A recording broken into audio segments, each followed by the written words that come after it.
Hey,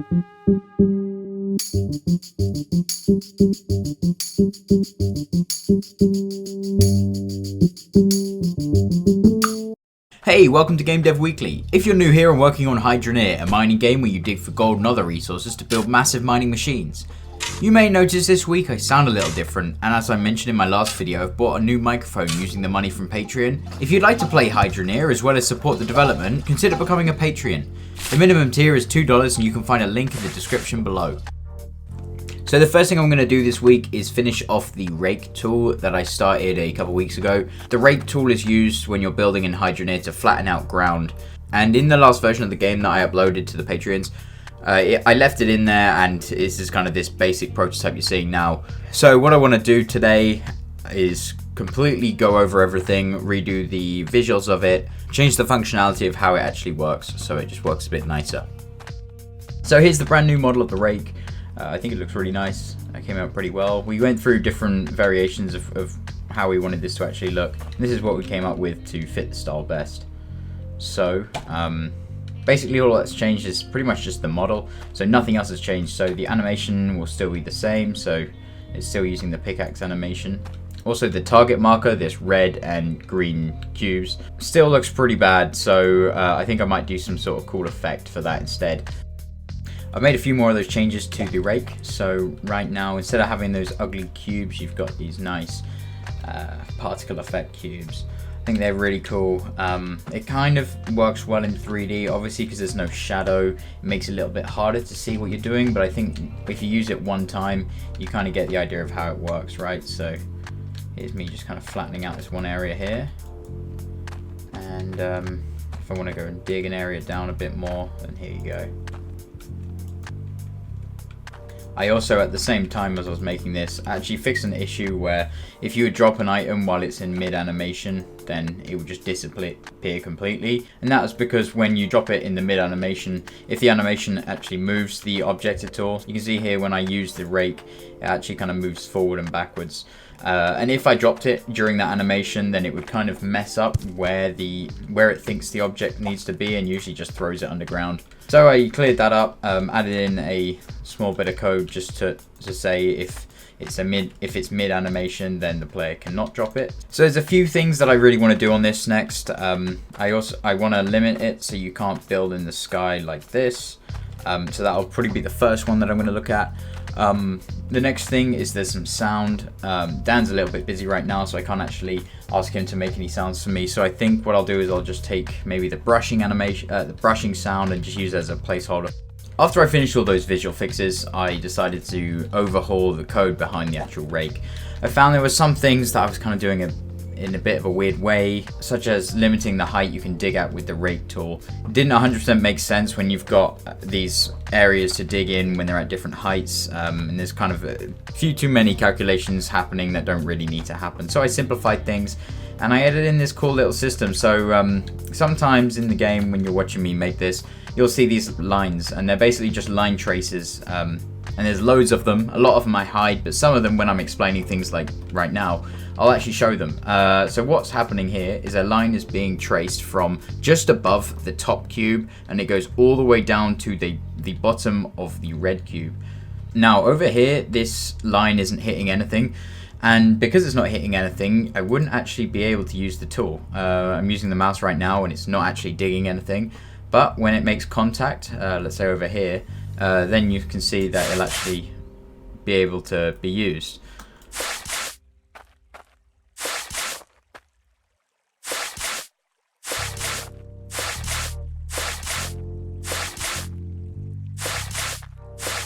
So this system is pretty basic, but does its job exactly how it's meant to.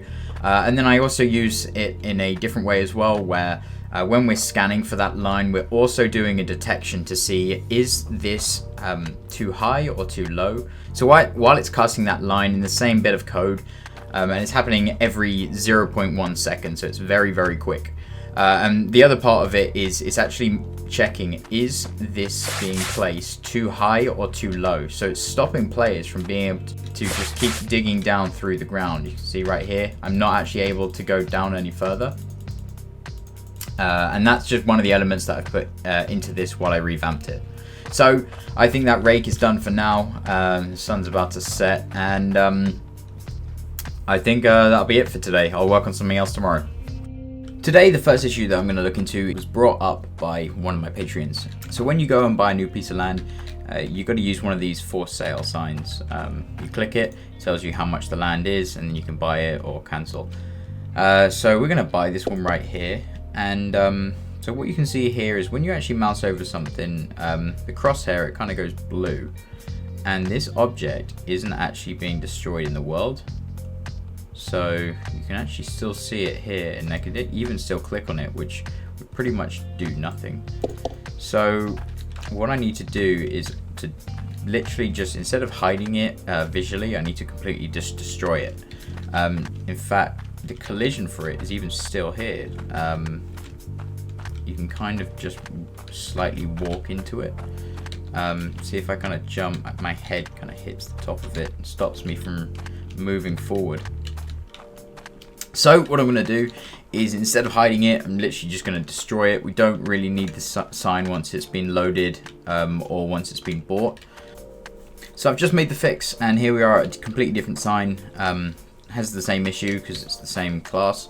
So I'm going to click on it, I'm going to buy it, and now I don't collide with the sign, and I can't still see it with my crosshair turning blue. So that's one very small bug that I've just quickly fixed. It took me about 2 minutes, not even that. The next thing I want to work on today is the harvester. So there's one slight problem with this game that I wanted to address for a very long time, and now I feel like it's probably the right time to kind of get round to it. And this is really the last bit of the foundation of the game that really ties everything together. So when you have a large mining machine that you make, obviously this one right here is literally just a small tiny thing that probably wouldn't even work. It's just the carriage with a storage tank on top. And basically what's happening is this storage tank gets filled up by this pipe input right here. When it's filled up, the player would take this and basically empty out the dirt from inside with this, and the dirt will kind of pop out and fall in a bucket. However, there's a slight problem with this. The only way to turn this into gold would be by using the initial method of collecting gold, where you take your bucket of dirt and you put it in here, and you get your brush and try and brush it up. Obviously I didn't get anything for that one, but there's a lack of progression when it comes to the processing of dirt, because you've just got to use the same method that you've been using the entire game. So what I want to do today is add in something called the harvester. Now the harvester is something where you would put right next to one of these, and you would empty this out, and as the dirt falls out, it'd fall into the harvester. The machine would transfer dirt into resources.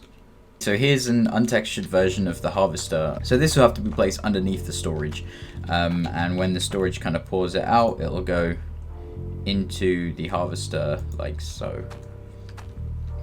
The harvester will also have to input water from here, and also will be damaged as well, like the engine is and the filters do. I imagine the harvester would actually be pretty expensive as well, just so everything feels a lot more balanced. So the next step is I need to add some textures to this model.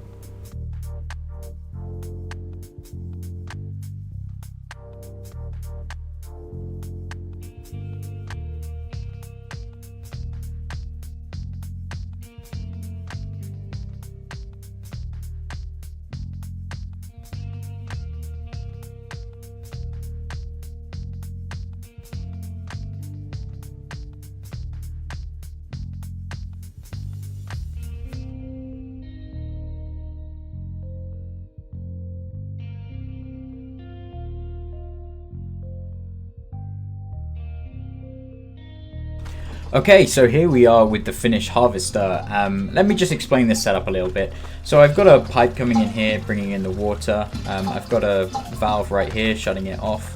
I've got some filters here because now the harvester uses the same system that the engine does and that these filters do, but they actually take damage and you need these spanners to actually repair them. So what's going to happen here is I'm going to switch this on, which should turn on the drill bits inside. If I can get up, there you go. So these things will start spinning when that thing gets turned on. There we go. So now this is on, and the water is being pumped through here. It's also being purified here, just so it takes a little bit less damage as the dirt enters into the harvester. So now what I'm going to do is turn this on, and all of the gems, the gold, the ore, should all fall out the side of the harvester. There we go.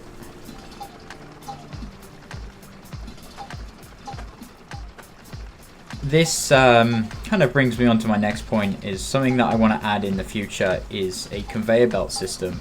Something that has quite a lot of functionality, where you can split up, you know, let's say the gold goes on a left path and the iron goes on a right path and the gems go on another path. So then you've got a bit more of a system, something that you would actually see in other kind of factory-based games. So anyway, this is a full tank, and this is the amount of stuff I got from it. This is the same amount that you would get from literally just using the pan and brush, which is kind of the first element of the game. So now that's the harvester complete, so I'm going to spend the rest of the week doing some small fixes that I can't really get any footage for, so I think I might just leave it there for this video. That's going to do it for this week. It's been a real busy one. This update 4, has got a lot of stuff crammed into it. Big thanks to all my Patreons. If you'd like to check out the current version of the game, head over to the Patreon. For $2 you can play Hydroneer and all of its updates. I also have the giveaway I do every week. Leave a comment on the video, and in a few days I'll go in there and select someone to get a free Steam key of my previous game, The Scuttle. Thanks for watching, and I will see you next week.